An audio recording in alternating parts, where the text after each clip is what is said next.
Sådan er der så meget. Skrevet af Finn Søborg i 1950. Indlæst af Tommy Kenter for Hase Forlag 2016.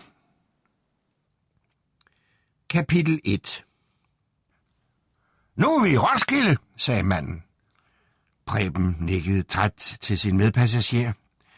Oplysningen kom ikke som nogen overraskelse for ham. Faktisk stod navnet tydeligt at læse på stationsbygningen. Så er det København næste gang, fortsatte manden. Preben sukkede lettet ved tanken. Den mand havde spoleret hele turen for ham, og han havde endda glædet sig sådan til den. Munden havde ikke stået stille på ham siden rejsens begyndelse i morges, og han havde ikke været til at ryste af sig. Preben havde forsøgt det på Storebæltsfærgen, og han troede et øjeblik, at det var lykkedes. Men han havde næppe fået anbragt sig i salonen og bestilt en kop kaffe, før manden sad over for ham og betroede ham, at nu sejlede de snart. Så nu kører vi, oplyste manden, og så sig rundt i kupéen. Preben nikkede igen. De øvrige passagerer reagerede ikke. De havde fundet ud af det ved egen hjælp. Preben tog sin bog og gjorde et sidste forsøg på at koncentrere sig om den, men det lykkedes ikke. Manden var over ham med det samme. Er de nu ikke lidt nervøs ved sådan at komme helt alene til hovedstaden, hva'? spurgte han Preben. Jo, Preben måtte indrømme, at han faktisk var lidt beklemt ved situationen. De har slet ikke nogen familie derinde? Nej, Preben rystede på hovedet. Men jeg skal bo hos nogle mennesker, som min far kender ganske lidt. Nå, så har de da et sted at bo. Det er ellers slet ikke let at få. Nej. Er det ældre mennesker? Mandens hvide trang var umættelig. Nej, det er et yngre ægtepar. Preben var opdraget til altid at svare andre mennesker høfligt. De har en lille dreng, og det er meningen, at jeg så samtidig skal sidde hos ham om aftenen, når forældrene er ude. Toget satte ned farten og holdt lidt efter helt stille. Det er fordi signalet ikke er hejst, meddelte manden, efter at have konstateret, at de ikke var inde endnu. Preben nikkede endnu en gang. Nu går det vel ikke ud over studierne, når det sådan skal være barnepiger, vedblev manden. Nej, Preben mente, det gik nok. Jeg skal jo bare være der, sagde han. Drengen er jo i seng og sover. Hvad var det, de skulle studere? Statsvidenskab, Preben sukkede. Hvorfor holdt det tog dog også så længe? Statsvidenskab, sagde manden. Det er fornuftigt. Nationaløkonomer og jurister, det er der altid brug for i vore dage. Økonomerne til at finde på alle mulige restriktioner og reguleringer og den slags, og så juristerne til at straffe folk, fordi de ikke kan hætte ud af alle de regler. Manden så sig om i kupéen efter et eventuelt bifald, som dog helt udeblev. I det samme satte toget sig i gang igen. Ja, det er fordi signalet er hejst, oplyste han. Var der andet, de ønskede? Frederiksen anbragte en pose sukker på disken. Ja, et pund salt, sagde damen. Frederiksen sukkede, mens han vejede saltet af. Hvor var det kedsommeligt at ekspedere efterhånden? Der var snart ikke mangel på noget mere. Der gik længe imellem de ekspeditioner, der frembrød sådanne problemer, som lod hans evner komme helt til deres ret. Han stillede posen med salt foran damen. Ja, og så, spurgte han. En rulle toiletpapir. Frederiksen var vemodig, da han hentede rullen.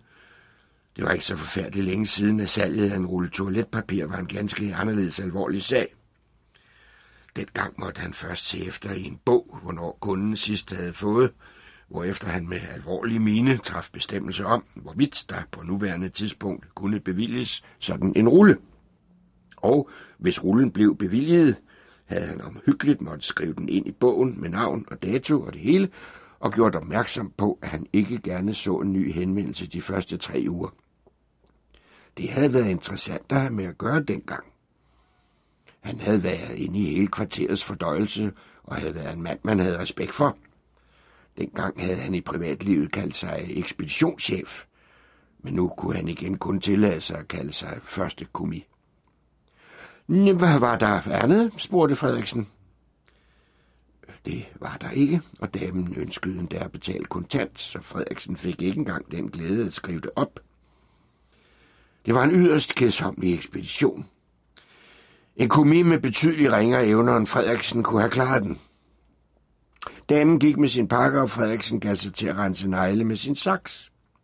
Hans tanker kredsede stadig om de gyldne tider, da ekspeditionsarbejdet havde haft en helt anden og meget interessantere karakter. En gang havde han næret det håb at arbejde med at føre regnskab med, hvad kunderne fik, bunde rationeringsmærker og den slags, ville tage et sådan omfang, at han helt ville kunne hellige sig det, så de måtte tage en ny mand til det almindelige komiarbejde. I så fald havde han haft i sinde at kalde sig kontorchef. Har de tid et øjeblik, Frederiksen? Det var Momberg, der kom frem i døren til det lille kontor bag butikken.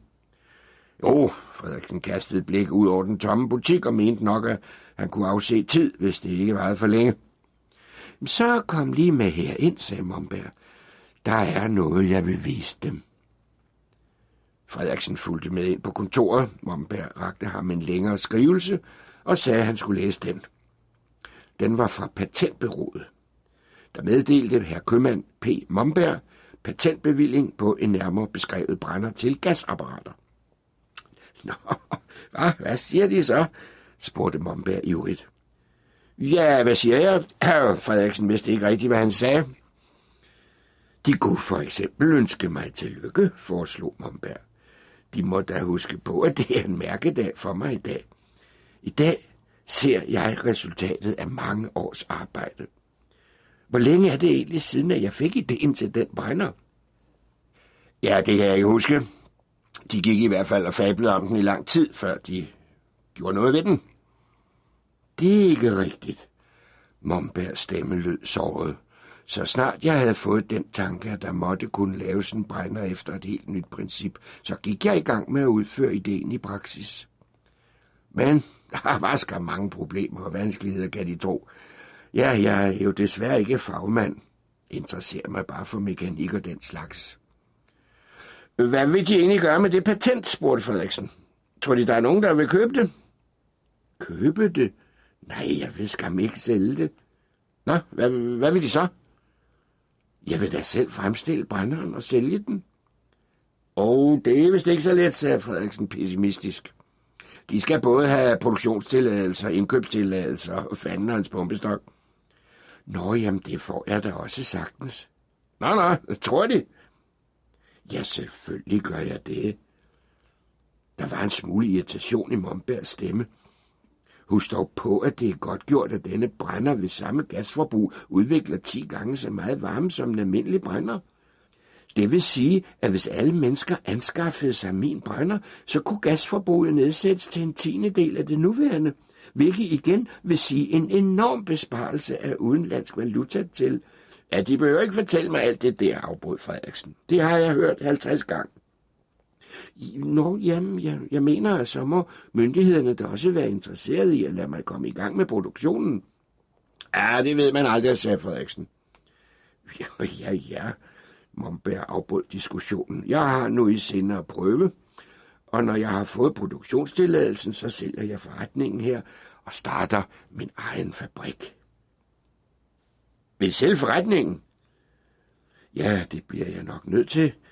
Jeg skal jo bruge kapital, og alt hvad jeg ejer står i forretningen.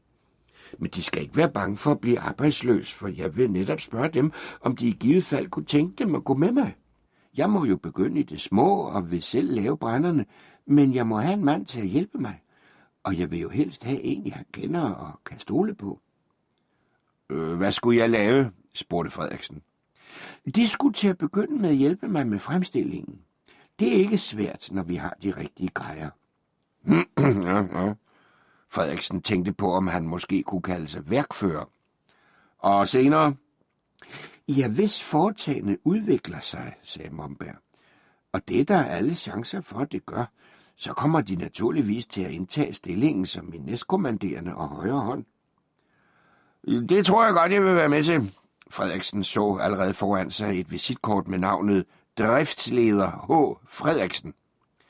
Det er godt, Frederiksen. Momberg slog ham oprømt på skulderen. Men de må hellere gå ud, der er vist kunder i butikken. Der stod en ældre herre foran disken. Frederiksen håbede, at han skulle have et eller andet, der var udsolgt. Goddag, goddag, goddag, goddag. Det er Preben, ikke? Kom indenfor. Fru Hansen næsten trak ham ind i entréen. Preben bekræftede, at han var ham.